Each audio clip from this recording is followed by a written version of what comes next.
What's the recipe for skating speed? The recipe for speed is technique, power, and quickness.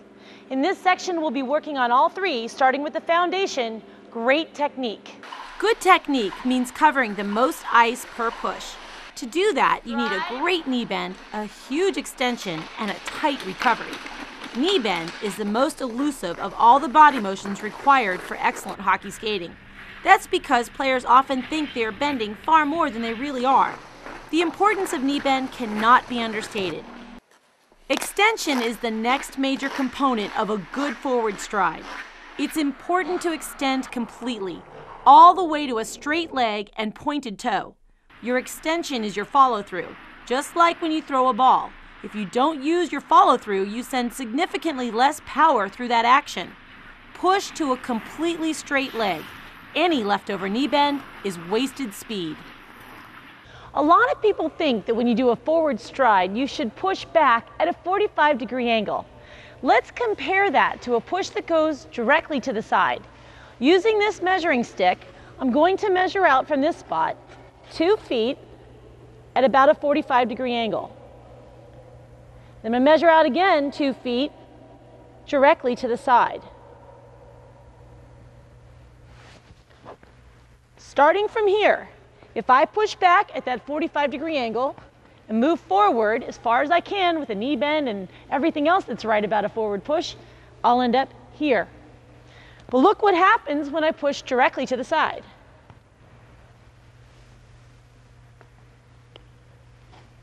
I went that much further because I pushed to the side. Don't believe me? Why don't we call in an expert? Hey, Professor Ho, can you help me out here?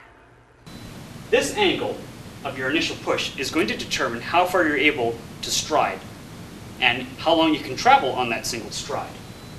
That angle theta is relating your initial stride to your final stride length by this equation. Cos theta is equal to x over d from trigonometry. We know from trigonometry that as theta, your angle, approaches 0 degrees, cos theta approaches 1. If theta is equal to 0, your initial stride length and your final stride is going to be the same. Hey, wake up! This is exciting stuff. Scientific proof that pushing out to the side will give you more distance than pushing back at a 45-degree angle. And that translates to speed. An excellent recovery is the easiest way to get more speed. I like to call the extra distance that players get from a deep ankle roll recovery free speed, because it doesn't cost any additional time and uses almost no extra energy, but it gives players a lot of additional distance per push. Let's just say that when you do your forward stride, you recover your legs back underneath your body like this. That's okay, your legs are underneath your body.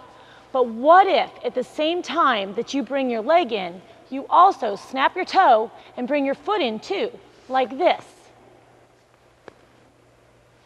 That additional foot snapping, toe snapping, ankle rolling will give you at least 6 extra inches of push per push.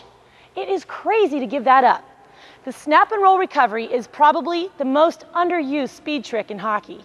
With a deep knee bend, huge extension, and tight recovery, we've got the first ingredient of speed, technique. On to ingredient number 2, power. Power isn't just being strong. It's your ability to translate your strength and body mass into movement. An excellent way to measure your pure power is to stand in a T position on the goal line, take one push, and hold.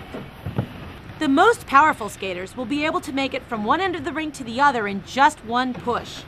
However far you can make it now, keep trying to go farther every time.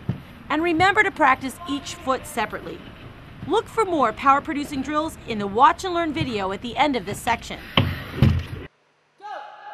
The number 1 most important ingredient in speed is quickness. In case you missed that, I said the most important ingredient in speed is quickness. Great technique is essential to speed. Power is also imperative, but it is fast-moving feet that make the biggest impact on speed.